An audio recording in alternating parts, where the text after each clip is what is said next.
Ladies and gentlemen, time for the fourth panel for the day, which is mobile payments. We have with us our moderator for the session, Mr. Shashank Joshi, Managing Director, My Mobile Payment Limited. Sir, may we request you to kindly join us on stage. Shashank has over 20 years of professional experience in the areas of IT and ITES, outsourcing, transition and management consulting.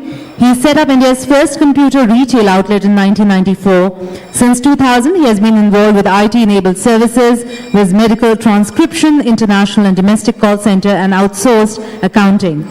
He has cross-border global experience of more than 6 years in simplifying payments. Our first speaker on the panel is Mr. Harinder Thakkar, Head Paytm. He is the CEO of Paytm Mobile Solutions Private Limited. While graduating in engineering, Harinder founded an internet services company, XS Corps, which was sold in 2000. He has worked with the 197 Communications Limited before going on to complete his MBA from INSEAD. He joined the business development team at Nokia. Some years later, he joined RIM in Canada. Our next speaker on the panel is Mr. Nitin Gupta, CEO, PayU India, Vice President and Country Manager. He is responsible for the payment solutions business for IBIBO. He started his career as an investment banker with Lehman Brothers in their London office. He then started and ran one of the largest couponing companies in India, www.khojguru.com, which was the only profitable couponing company in India in 2010. He is a computer science engineer from IIT Delhi and an MBA from IIM Ahmedabad.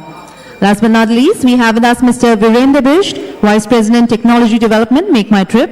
He has 9 years of proven track record as developer, architect, manager, and engineering leader in creating internet and enterprise software products. Prior to Make My Trip, he was the Director of Engineering at Educom Solutions Limited and Study Places.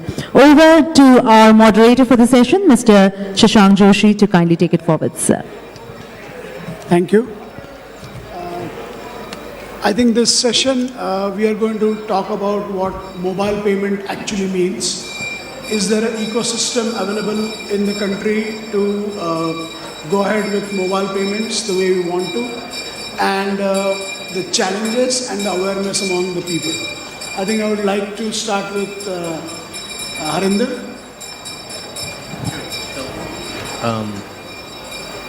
I guess to my mind, when we sort of was discussing backstage, one of the questions that we wanted to address was, what exactly do we mean by mobile payments? I mean, what is the end goal of making mobile payments happen? And to my mind, that's something that we haven't really figured out. We do have a dominant sort of use cases, if you will, which consumers have been using their mobile phones for. And obviously, online recharge and remittances are definitely out there. There's a lot more that could happen though, which is sometimes visible in the RBI vision documents or in some sort of visionary future scenarios that we often paint. Much of that is something that we haven't really figured yet. And I guess what I'd love to focus on today perhaps is what's been stopping us from making that happen. Okay, Nitin?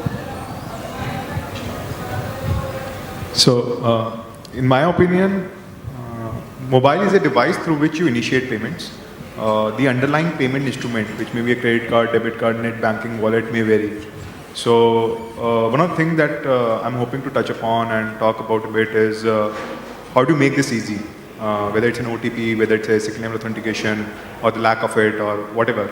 How do you, in the given ecosystem, in the current ecosystem, how do you take the share of transactions more on mobile, away from web and cash? Yeah. So I guess I'll just take it from where Nitin started is that we represent the merchant side of it, and we see a lot of traction that happens on our mobile platforms and our mobile interfaces. And if you look at the engagements that we have on mobile, you'll basically go overboard with that. But something is not happening on the when it comes to the transaction. So obviously we have to remove those barriers. That is something that I would like to focus on today. And also I believe in general, we look at mobile outside of the payment scope, but mobile, in my opinion, should be certainly looked at enabler for a lot of services that your brand does, because a lot of your consumers are on mobile. So you will be, you will need to be on mobile anyways. So thinking of transactions, if you're going to build your business model today purely on basis of transactions, I think you'll be ahead of time. That's one. And I think that's it for now. And as we go along, I'll pitch in. Okay. We all know that India has been predominantly a feature phone market and not a smartphone kind of a market. Okay. Now, is that a barrier for us to thrust mobile payments? What do you feel? I'll have a go at that. Well, so maybe I'll start with an argument which sort of refutes the question in the first place. I don't think feature phones in any way are a reason mobile commerce hasn't happened. A lot of mobile commerce happens already. People have been buying value-added services content, and that's a very large size industry. I would argue it's probably larger than every other e-commerce that we do on the desktop today, which is done using operator wallets though. So the Indian consumer per se, I would argue, has already learned that things on the mobile cost something, and they've sort of figured out how to make those payments happen using convoluted SMS messages or using IVRs or whatever. The challenge in front of us right now is to sort of extend that to a wider set of things that people would buy. So in some senses, we've already done the horizontal reach part. It's only the what part that needs to go to the next level. Okay. Nitin? So just to add on to it, there are a variety of transactions that you want to do. They're micro transactions. You want to buy something which is worth 3 rupees, 5 rupees, maybe up to 50, 100 rupees. And operator billing has been a very common form of doing that. The margins have been an issue, but recently there have been some instances of that being changing. The second is non-micro payments. Now, if you look at utility payments, doing that using a wallet, cash card, Airtel Money, money on mobile kind of service is happening today. And I'm sure you can use a service like SMS to initiate a transaction. So a feature phone which can send an SMS can enable that. The third thing is doing a non-service, non-utility buy or a non-micro transaction. Here becomes the tricky part. If I want to buy a shoe and I don't have access to internet on PC, then I need a smartphone to look at that shoe and to access internet. I cannot do that on a feature phone. So that becomes a real bottleneck of a feature phone. But thinking about it, do these people want to buy a shoe when they have a feature phone handset? Probably no. Probably no. I think, Virendra, you should talk about what kind of transactions would you see on buying an airline ticket or buying a holiday from a phone? Where do you see that going? Well, holiday is still some time away. That much I can tell you. But I think on the positive side of it, we have been on mobile through the web interface for some time now. And what we have seen is that as soon as we went on to Android and iPhone, will be very shortly on iPhone as well, the native platform that is. The look-to-book ratio on Android is, it beats hands down the traditional web interfaces. So that's definitely for there, which tells you something that probably our customers, our consumers are having this featured phones and the full smartphone that is. And that is something for us to take cognizance of. In fact, a data point that I would like to add here is, PayU is a payment gateway or is a payment aggregator. So we provide payment services to other e-commerce companies. Few months back, we decided, okay, how do we go after this space of mobile and how do we enable mobile payments? The simple answer was that right now the payment page that we have is geared up more for a desktop or a laptop. Just make a payment page which will work on any mobile device. Is kind of screen independent, and it's much more, the user interface is better, and that will solve the problem. We launched that, and close to 1% of our total payments are now happening via mobile. 1% sounds small, but I think it's a good start. Yeah.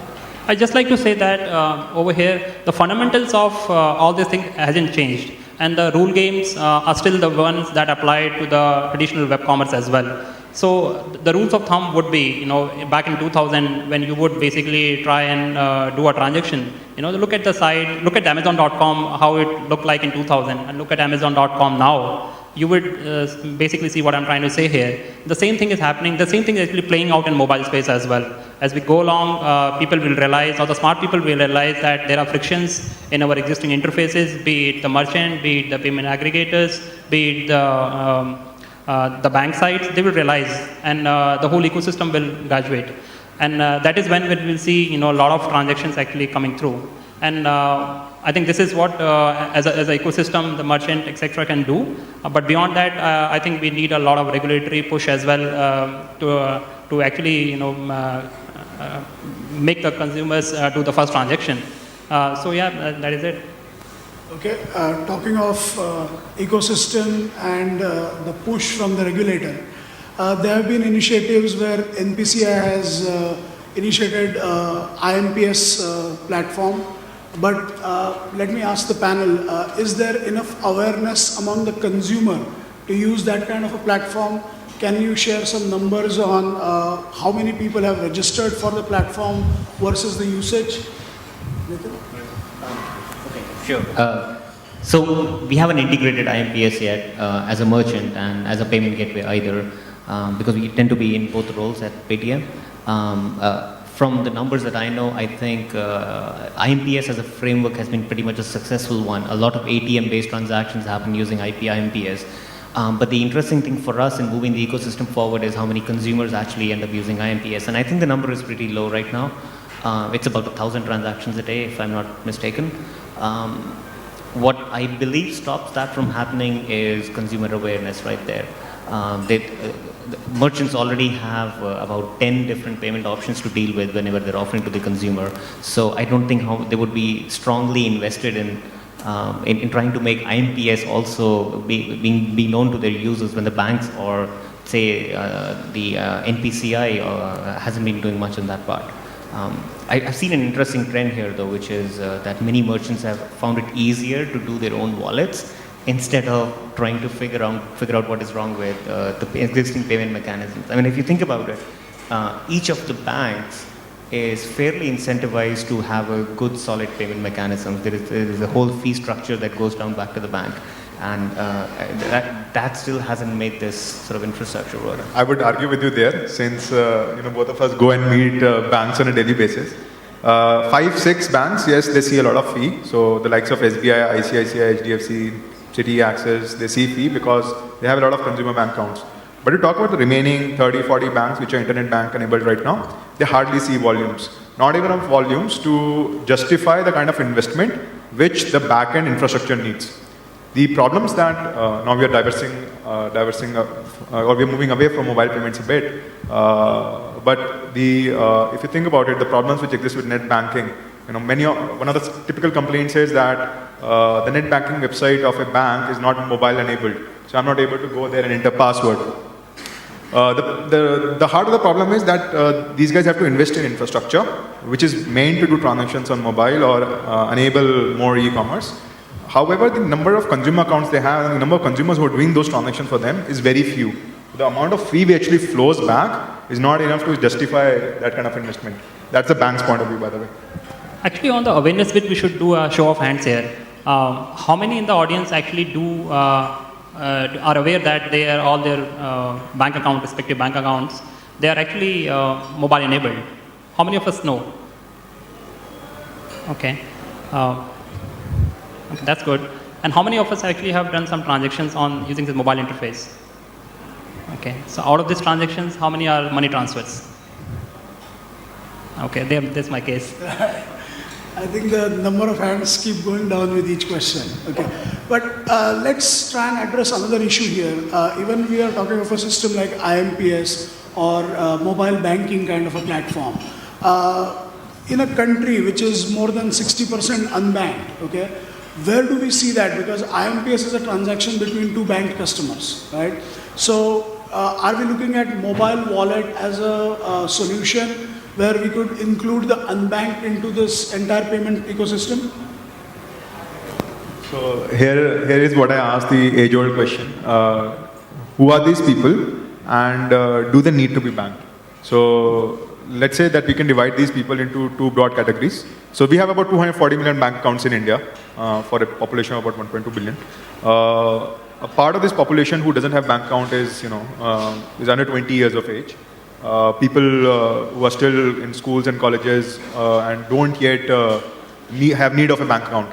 However, they have a need of this spending online. So they need some kind of wallet service, and I completely agree that for this segment, having a wallet service makes a lot of sense. Then comes this other segment, the relatively poor segment.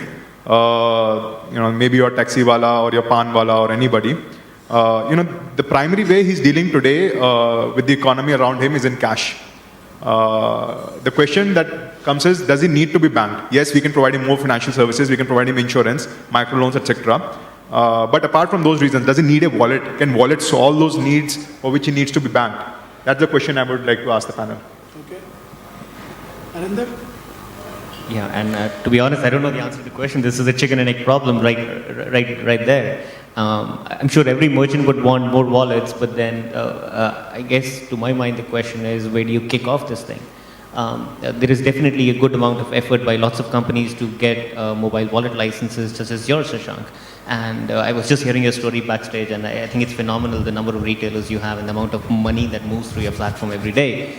Have you sort of seen a lot of traction in merchants wanting to sort of I shouldn't say step on, but perhaps utilize the wallet that you have across these consumers to upsell them something else?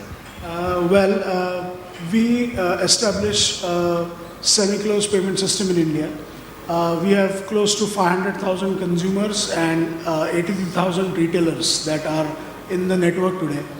I've seen over the last 18 months the transaction value growing from about ₹1 lakh a day to a kind of a 2 crore kind of a volume.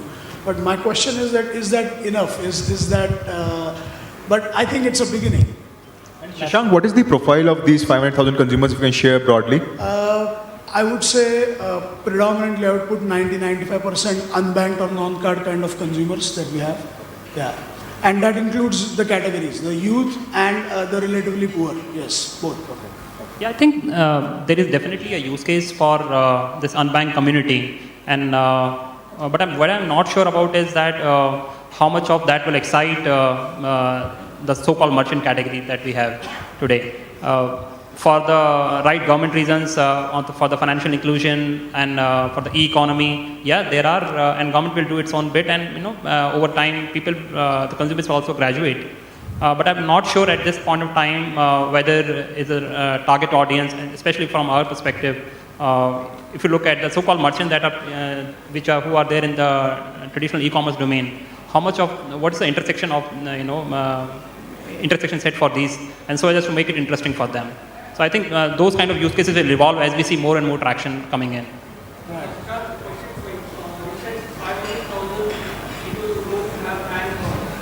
Almost, yeah. Yeah. So how do you reach these guys? How do you create awareness among these guys?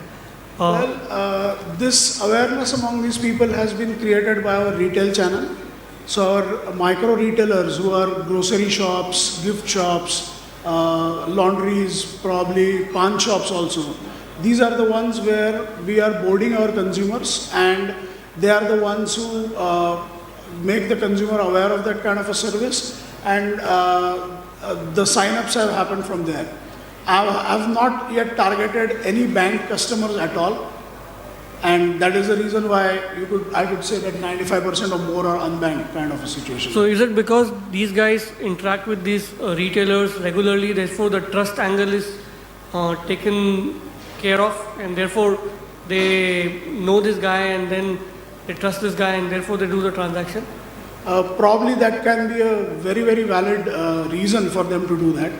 But I would not say that is the only reason, because they are also looking at the convenience that they are getting. Right. I think in the lower segment of our society, we have situations where people are buying 10 rupee recharge coupons and they buy 10 of them at one time. So it's not that they cannot afford 100 rupees of recharge, but they don't want talk time on their phone.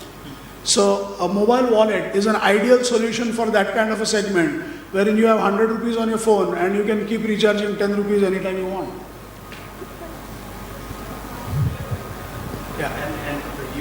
for your 2 crore of transaction value per Value. year, what kind of usage are you seeing? Is it mostly for, like you said, mobile recharges versus utility payments? So what is the kind of usage pattern you're seeing? Well, we started off with mobile recharge as a product.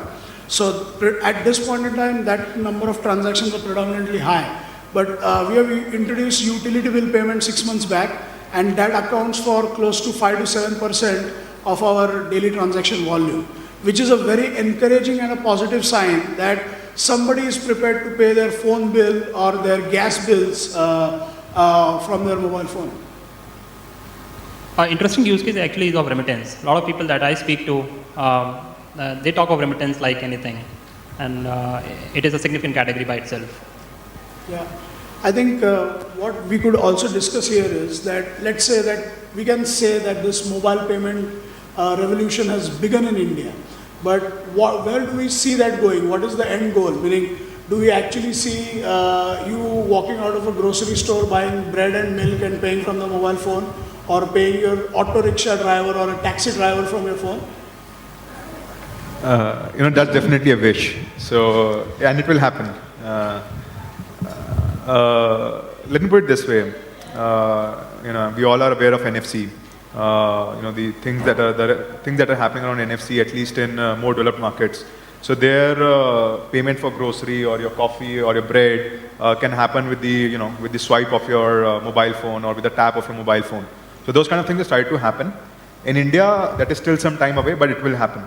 But that will still be for a more developed merchant who can afford that kind of a POS ecosystem, and for a end user who has a smartphone and can enable a credit card or debit card details on it, which then gets, the details get transferred.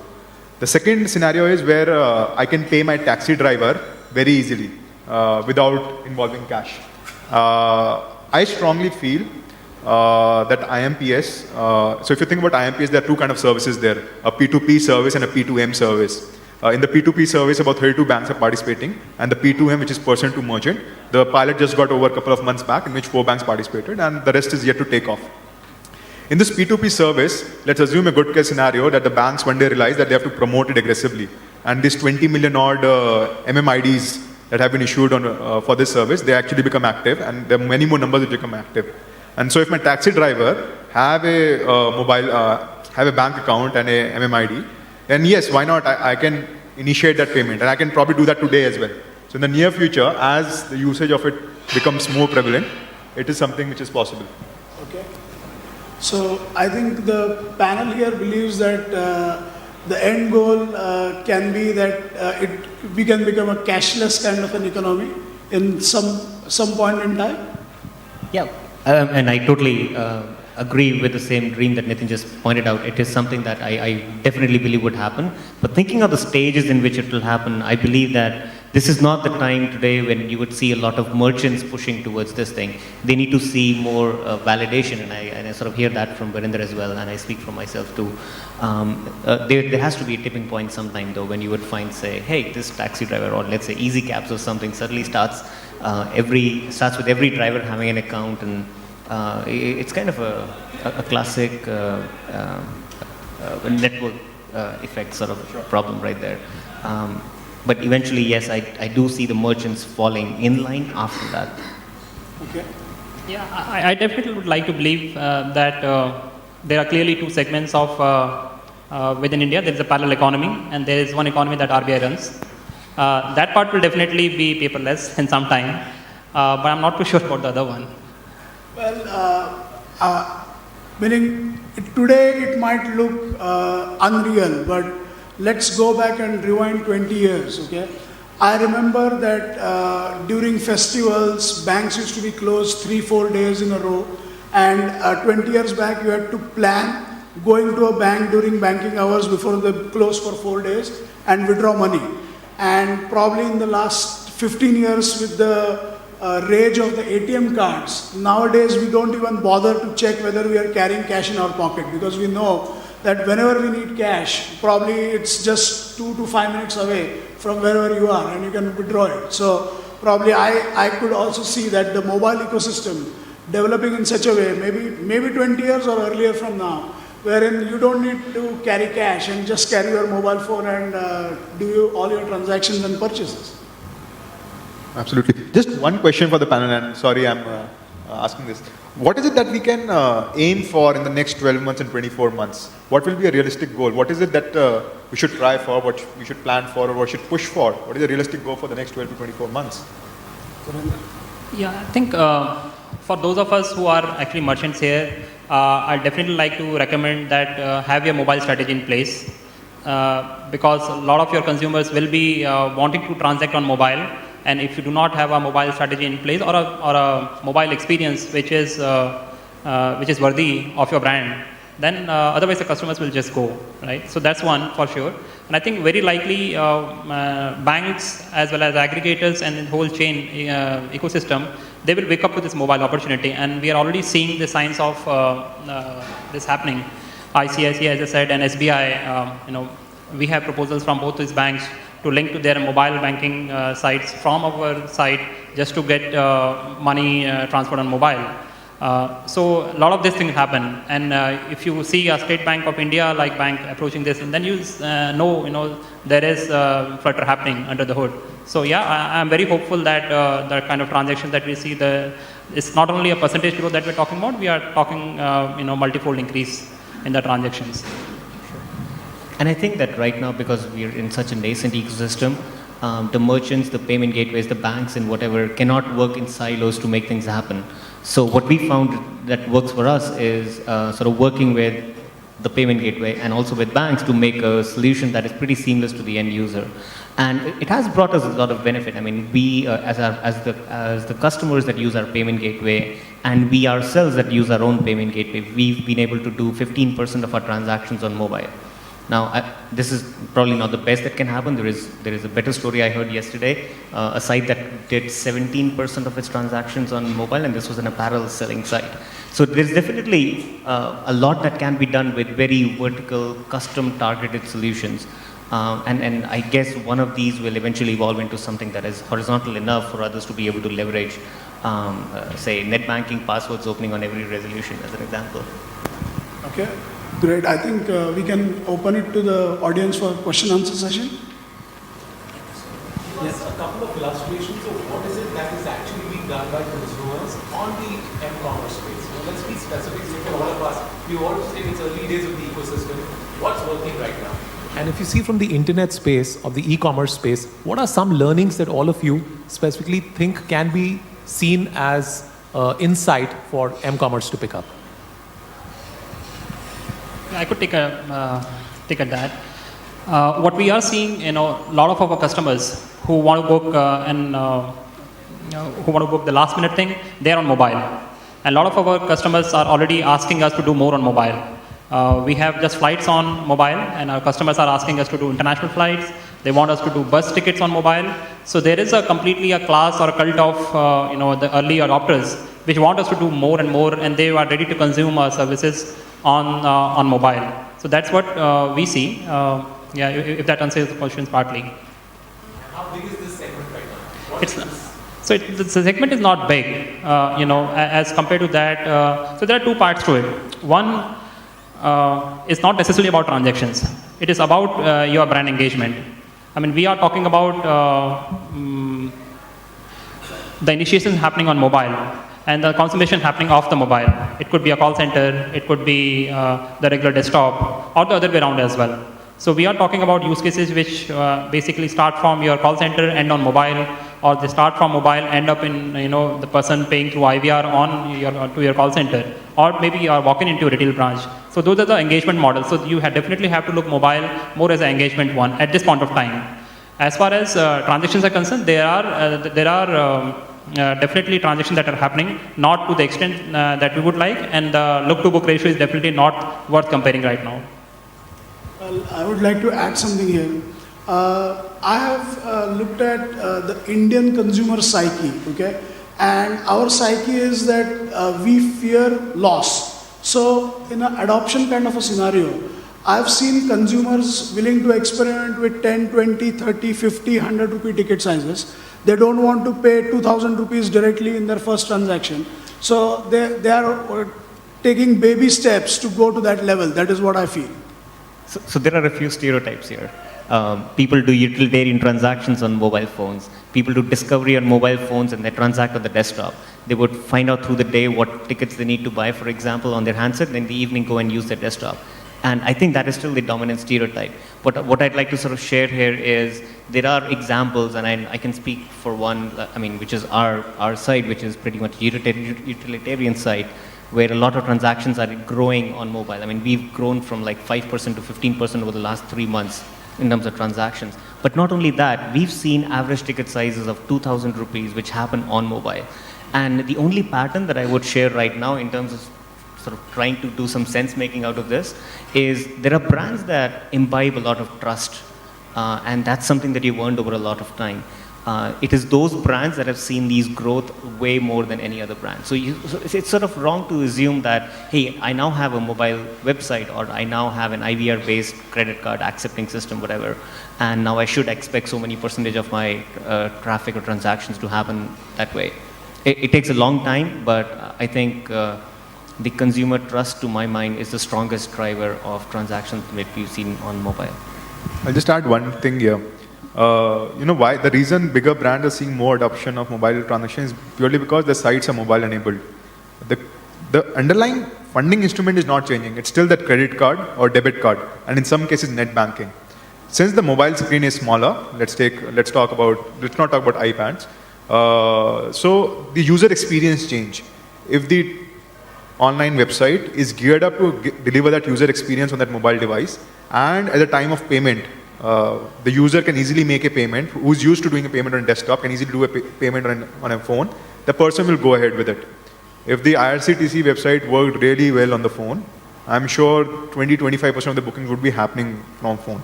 It's the simple fact that the user experience of many or most of the online website is not enabled for mobile. Okay, Well, next question. I'll just add So one just to more. summarize, I think so what we are hearing is it's utilities and tickets for m-commerce right now, based on the four panelists sharing their experiences. And the base of this market, because we have a parameter that there are 7 million smartphones, 100 million, out of the 100 million mobile internet, 50 million, what we've heard since the morning. Of this 50 million base of mobile internet users, is it 100,000 which is doing mobile commerce? Is it 200,000? What's the feel? You've got these guys who are coming onto your portals. Do you have a feel of the number? For me, it's a number in the air. Okay. So nobody really has a clear picture. True. I don't have a good guess either. So I just wanted to ask one question. From the panel's perspective, given the fact that we've got some of the new technologies that may be coming in, especially near field, do you think at some point in time the operators itself could morph themselves into financial institutions? Sure, Airtel Money is a classic example for that. In Kenya, if you go there and look at what Vodafone did, M-Pesa story, it's a classic example. Let me put it this way. I'm sure everybody is aware of the Kenya M-Pesa story, right? When that happened, every regulator got worried that it shouldn't happen in their country. Why? For the simple reason that anybody can put in money, anybody can take out money, and the central bank pretty much has no control. So yes, in India, given the penetration of the mobile phones, telecom operator and the access which the telecom operator has, they can do a lot more things. At the same time, this cannot be done without RBI taking more risk. When I say more risk, what I mean is today, if you do a wallet and you have to pay by that wallet for a non-utility service, you need to go through the KYC norms, which is quite strict. And because of that, the penetration of using wallets in non-utility areas is very, very small. Numbers offhand are around 2%. If that number was to change, and anybody could open a wallet, just like somebody can open a wallet on PayPal, easily fund it, either by cash or non-cash, and then pay anywhere, then the kind of advantages that a telecom company has or an operator has is huge. But until that happens, there will be constraints. Do you think it's going to come early or later? I'm sure Shashank is trying really hard. It happens really soon. Right. I think the practical logistics of making that KYC happen is something that requires a massive amount of scale, which is probably one of the reasons every operator is already into this business. Okay, I have a question here. how difficult has it been to forge partnerships and agree upon revenue sharing amongst the players across, which means the telcos, the independent payment providers, gateways, banks, etc.? Like you begin in the morning and you're done by lunch. I think it has been extremely difficult to forge that alliance, number one. And the other thing is mobile payments is perceived in India as only a telco-driven kind of a model. And I beg to differ from that point of view, because it is not only a telco-driven model, because telco focus is not payments. Payments worldwide is an independent business in itself, okay? If you look at the American market or the European market, I think Harinder has been in a situation where he's lived in a country with 2 years without carrying cash in his pocket. So it's not only a telco-driven model, right? No, definitely not. I mean, it doesn't have to necessarily be a telco-driven model. So if you think about it, any other peripheral payment mechanism, PayPal being the example that Nitin just quoted, needs some sort of KYC support, and it's been the banks in most cases that have actually allowed that to happen electronically. So if you have an account with a bank, for example, you are in some ways KYC verified, and there is a mechanism that PayPal has to extend that verification onto PayPal. Now, with that in place, the number of mobile wallets or PayPal-like wallets is a very easy problem to sort of solve. And you can extend that over to operators. In our country, for example, the operator wallet cannot be used for anything beyond a very strict definition of what digital content on the mobile phone means. But in some other places, that's not the case. So, I mean, the personal example that I quote is from Finland, where, I mean, your bus ticket, for example, could be paid with an SMS. Or the Coke vending machine in front of you would have a 1-800 sort of number which you would dial and the Coke bottle would sort of pop up. And all this was enabled by the operator. And there is a reason behind that as well. The operators haven't been very keen on making sure that they get 40% revenue share out of every transaction. They sort of decided that, all right, we are going to expand the market, we're going to keep our interchange rates at the reasonable level. I mean, a Coke bottle shouldn't actually hand out 40% of the revenue coming into the operator if that transaction happens. So a few other things, what I would call ecosystem level changes and decisions made by specific players like the operators have enabled that in other countries. Okay, we have time for one last question before we have to close the session. Yeah, go ahead. How does OTP influencing mobile transactions? What they have asked? Very negatively. Well, okay, there's a story behind it. The story is that pre-OTP, our success rate was like, what, 80% using credit cards, using typically two-party transactions.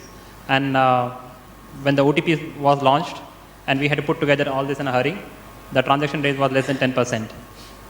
And it continues to be today. And so we had to pivot our story around it. And till very recently, one of our interfaces, we clearly in upfront ask the consumers or ask the users to have a pre-generated OTP.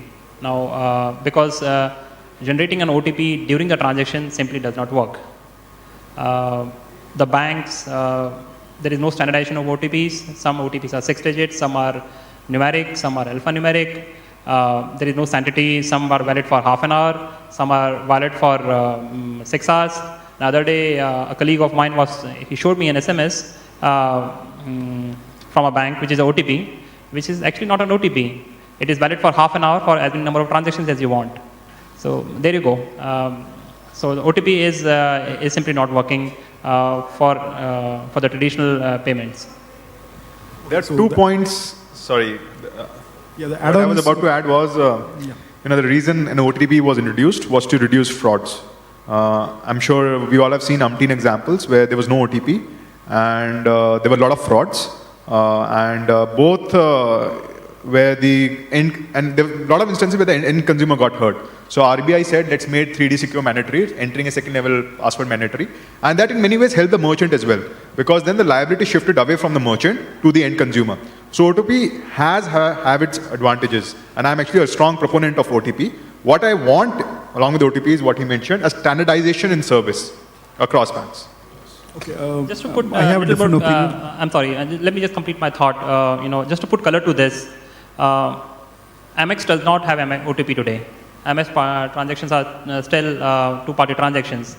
There is a double-digit difference in success rate between a traditional three-party transactions and Amex two-party transactions. This is happening on broadband, on probably the latest laptop that you have, and probably with the best of the equipment that the banks and all the people who in the ecosystem have in place. So that's a factor of OTP.